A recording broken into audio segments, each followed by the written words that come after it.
네, 반갑습니다. 오늘 저는 리더님들과 함께 지금까지 없던 세상이라는 책을 가지고 리더님들과 얘기를 나눠보도록 하겠습니다.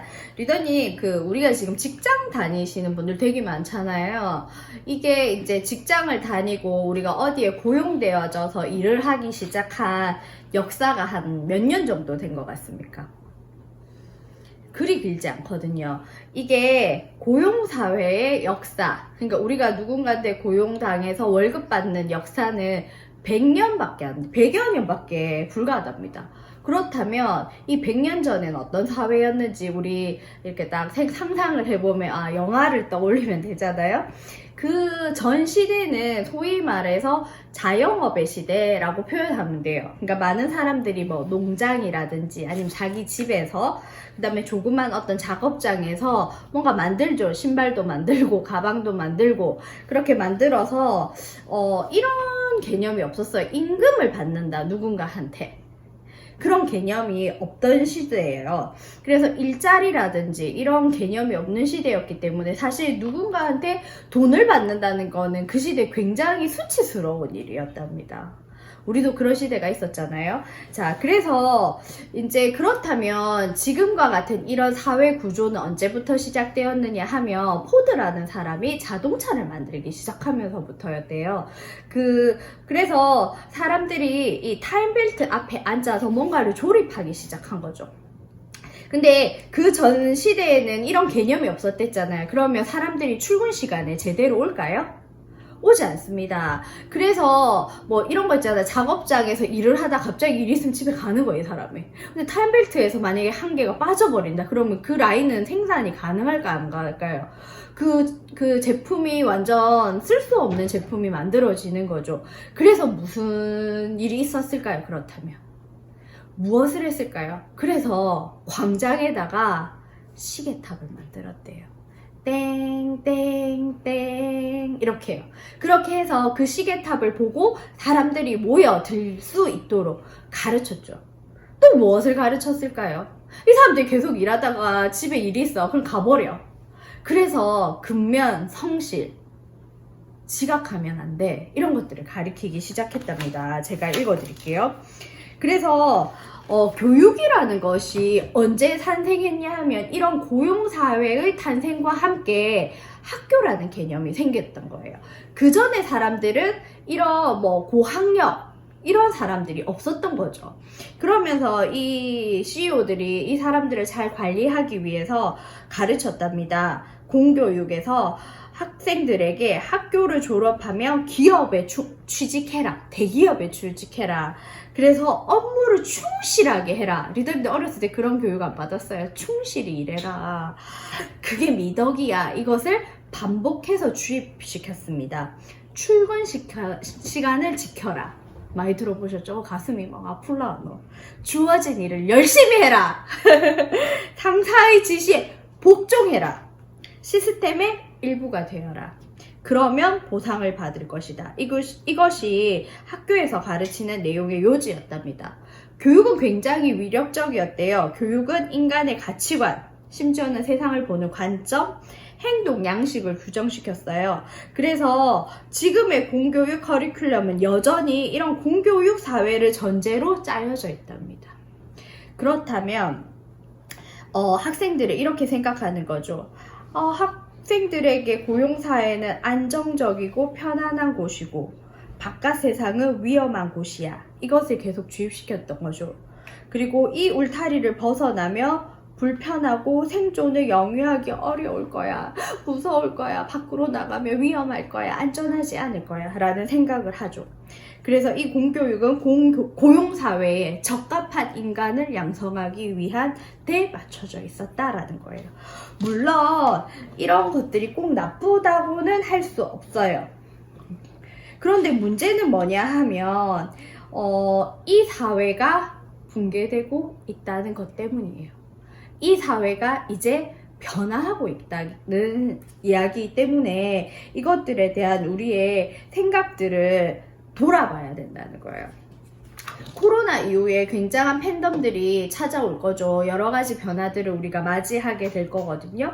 그래서 여기에서 무엇을 주목해야 할지를 생각해 보셔야 됩니다. 자, 리더님, 이 변화의 시대가 다가오고 있어요. 변화가 어디에서 시작해서 어디로 향하고 있는지를 주목하지 못하면 예전에 고정관념을 고집하다가 파멸하게 된대요. 이 재미난 예가 있는데 조금 무섭기도 해요. 제가 읽어드릴게요. 13세기 프랑스 토스카나 지방의 한 영주가 자신과 거래하던 상인이 건네준 상거래 문서를 이렇게 서명을 했는 거예요. 그런데 이런 것을 상업에 문의한 이 영주는 이 상인이 교묘하게 작성해 놓은 상거래 문서의 함정을 잘 알지를 못했답니다. 어떻게 됐는지 아세요? 토지와 재산을 고스란히 뺏겼대요. 그리고 15세기 어느 귀족은 천민계층으로 하락했대요. 변화를 감지하지 못해서. 그러니까 예전에는 상거래 이런 것들을 좀 천시 여겼잖아요. 근데 그 시대로 변화하고 있었죠. 근데 그것을 무시하던 이 귀족은 천민으로 하락한 다음에 원래 그 귀족들의 취미가 무엇이었어요? 활쏘기, 최고의 사치는 사냥, 이런 거였죠. 그게 사치 생활이잖아. 근데 그것을 그의 취미였던 그 생활로 서커스장에서 선보이면서 묘기 부려서 생계를 유지해야 된다고 했답니다. 이게 15세기의 변화를 감지하지 못한 귀족의 최후였습니다. 그 다음에 어떤 귀족은 창검술 이런 것들이 이제 귀족들이 가지고 있잖아요. 그것을 이용해서 돈이 없으니까 몰락했으니까 몰락한 귀족은 아이를 유괴하고 그 유괴한 돈을 부모에게 협박해가지고 받아서 그걸로 생활하는 걸로 전략했답니다. 이게 자본주의는 어디서 와서 어디로 가는가라는 책에 나와 있는 예예요. 자, 리더님, 변화의 시대가 다가오고 있어요. 변화의 시대를 주목하지 않으면 우리는 어떻게 될까요? 그와 같은 귀족처럼 되겠죠. 사실 우리도 이런 변화의 시점을 맞이했죠. 예전에, 아주 예전에 서양에서 배를 타고 와서 우리한테 다 총을 쏘면서 문문을 열으라고 했죠. 그 당시 우리가 가지고 있는 것들을 굉장히 미약했잖아요. 그래서 저희들은 쇄국 정책이라는 것들을 그 당시 했죠. 근데 어떻게 됐나요? 일본은 문을 열었어요, 그때. 그래서 일본과 한국의 그 문명의 발달 차이가 굉장히 나버렸죠. 자, 지금도 우리는 또 다른 변화 앞에 맞이하고 있어요. 어떤 사람들은 포스트 코로나 이후에 굉장한 변화가 올 것이라고 얘기하고, 또 어떤 사람들은 그렇지 않을 거라고 생각하는 사람들도 있습니다. 하지만 변화는 시작되고 있어요. 변화는 시작되고 있고, 당신은 그 변화 앞에서 촉각을 세우지 않으면 우리는 그 귀족처럼 변할 수도 있다는 거예요. 자, 그러면 우리 한번 돌아봐야 돼요.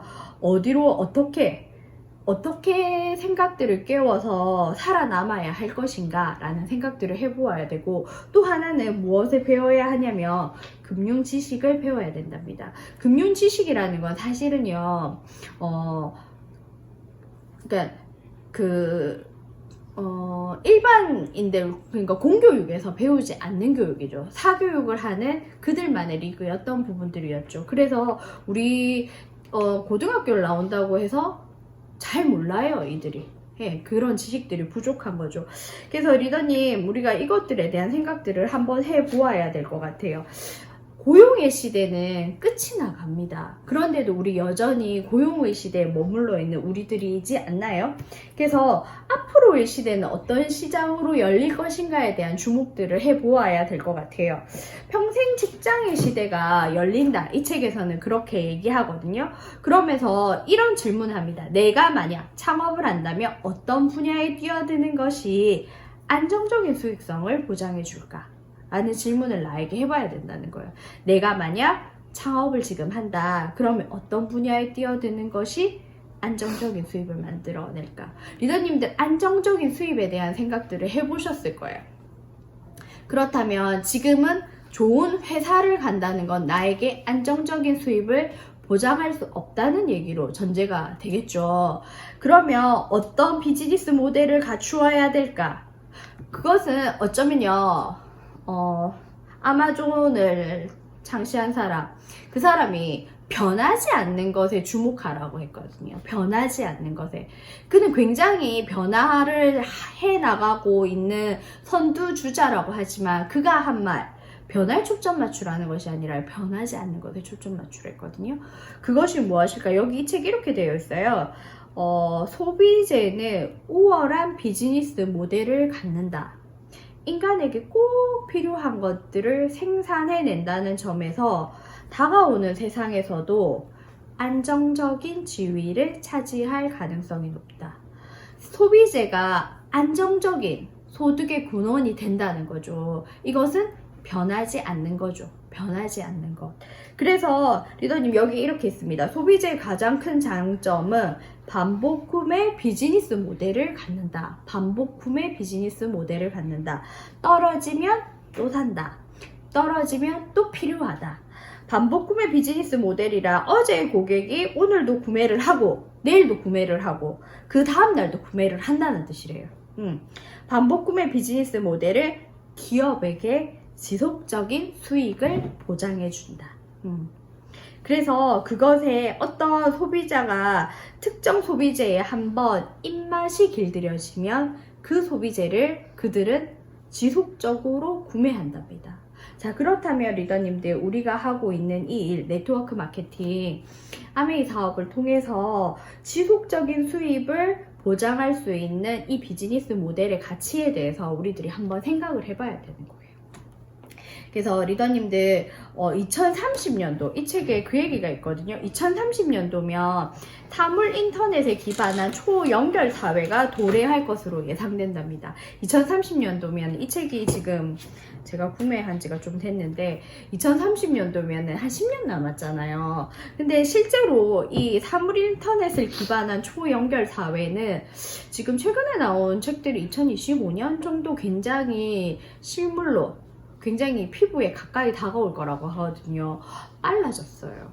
근데 중요한 거는 저같이 인터넷을 모르고 그 다음에 이런 SNS를 모르는 저조차도 이제 유튜브를 하죠. 굉장히 많은 영역에서 스피드들이 빨라져 버렸어요. 코로나라는 어떤 이 티핑 포인트를 통해서 이런 변화의 시점들이 굉장히 빨라졌습니다. 지금 기업에서는 굉장히 많은 변화들을 시도합니다. 예, 아주 좋은 기회가 될지도 모르죠. 그들에게는 많은 사람들이 정리해고가 일어나고 있죠, 실제로. 그리고 제조업 분야에서는 많은 공장들을 정리해가고 그 다음에 그 사람들을 해고한 자리에 로봇이라든지 이런 것들로 대체하는 것들로 굉장히 빠르게 지금 진행되고 있고, 그래서 많은 사람들이 실직을 겪고 있어요. 사회는 생각보다 빠르게 변화해요. 그래서 리더님, 이걸 생각해 봐야 돼요. 이 다음 세상은 어떤 모습일까? 나는 지금 과연 살아남을 비즈니스 모델을 선택했고 그 선택한 비즈니스 모델로 나의 안전지대를 준비하고 있는 것일까? 돌아보셔야 되거든요. 초연결 사회가 온다죠. 앞으로는. 물론 언택트 시장도 같이 옵니다. 그러나 이 연결 사회에서 많은 것들이 연결되어져 갈 거예요. 이 연결이 곧 돈을 창출하고 흐름을 창출한다는 것들을 리더님들께서 한번 생각해 보셔야 될 것 같아요. 초연결 사회가 옵니다. 여기서 가장 불필요한 자원이 무엇일까요? 그것은 인간의 노동력이에요. 노동의 종말이라는 것들을 계속 예견하고 있죠. 할인점의 계산원, 주차요원, 물론이고 공장의 기기관리자, 심지어는 사무직 노동자 다 사라집니다. 필요 없게 된다는 뜻이에요. 그렇다면 리더님들은 어디에 나를 맞추어서 준비하고 계신가요? 그래서 우리 그런 것들을 한번 돌아보셔야 돼요. 나의 사고는, 나의 뇌는 지금요 어느 영역에 머물러 있나요? 이미 고용의 시대는 지나갔는데 리더님들은 여전히 고용사회의 가치관으로 사고하고 계시지 않습니까? 그 고용사회의 사고로 머물러 있는 한 우리는 프리카리아트로 전락할 수밖에 없어요. 빨리 사고를 바꾸셔야 돼요. 너무 소중한 이 환경 속에서 나의 사고를 이 다른 변화의 영역에 있는 사고를 가진 곳으로 빨리 전환시켜야 돼요. 그래서 그쪽 영역에서 보고 그쪽 영역에서 사고할 수 있어야 됩니다. 그 사고를 배우시는 게 필요하다고 생각하고 그것이 우리에게 다가오는 기회라고 생각이 들어요. 그래서 리더님들 우리 한번 진짜 같이 한번 배워갔으면 좋겠다는 생각이 듭니다. 이제 진짜 시대가 변하고 있어요. 만약에 있잖아요. 내가 가진 시간이 2시간밖에 없어요. 대구는 2시간이라 칩시다 일단은. 그런데요. 만약에 나와 같이 이 2시간을 가진 5명의 파트너가 있다고 생각하시면 리더님들에게는 10시간이라는 시간이 확보되어집니다. 진짜 있잖아요. 이렇게 되어져 있어요. 그냥 누군가가 혼자 조물조물 해봤자 뭐가 나오기 어렵대요. 나가 좀 더 나가서 알바하고 퇴근 후에 조물조물 뭔가 준비한다고 해봤자 혼자 하는 일은 무언가 큰 일을 만들어낼 수가 없대요. 이제는. 그래서 연대해야 된답니다. 같은 생각을 가지고 같은 마음을 가진 사람들이 함께 모여서 2시간 곱하기 5명이 돼서 10시간을 만들어내고 2시간 곱하기 100명이 돼서 2000시간을 만들어내야 된다는 거죠. 이거는 기하급수적으로 늘어날 수 있는 효율이라는 거죠. 그래서 리더님들 우리 사고를 바꾸어야 돼요. 갖고 있는 시간에 어떤 한계가 있다면 열심히 일해도 한계가 있을 수밖에 없는 거예요. 난 아무리 열심히 해도 2시간밖에 못한다면 난 2시간짜리 그릇밖에 가질 수가 없는 거죠. 그런데 이게 그릇이 개수가 늘어지면 나의 능력이 그리 크지 않더라도 내가 가지고 있는 현금 자산은 굉장히 많아질 수 있다는 거예요. 리더님 여기 그 로버트 기요사키가 무슨 이야기를 했냐면요. 돈과 사람들이 너를 위해 열심히 일하게 만드는 방법을 배워야 된다라고 얘기해요. 그것을 배우지 못하면 우리는 늘 돈에 종속되어진 삶을 살 수밖에 없습니다. 그래서 앞으로는 많은 사람들이 진짜 하루에 한 가지 일을 하지 않는다죠. 뭐 죽기 전까지 한 30여 가지 이상의 일을 한다죠. 최근에 재밌는 것들이 드러났잖아요. 코로나 때문에 뭐 낮에는 직장을 가지고 있죠. 근데 저녁에 또 다른 일을 하다가 이제 그 동선에서 나온 거예요. 2가지 일을 하는구나. 낮에는 회사에서 일하는데 주말에는 뭐 촬영을 한다든지 아니면 뭐 물류센터 알바를 간다든지 이런 여러 가지 것들이 코로나를 통해서 사람들이 한 가지 일만 하지 않구나 밝혀졌는데 우리는 그 이야기를요 예전부터 하고 있었잖아요. 그래서 리더님들 중요한 것은 뭐냐 하면 내가 평생 돈에 얽매여서 돈을 위해 일해서는 진정한 자유를 얻을 수 없다는 것이에요.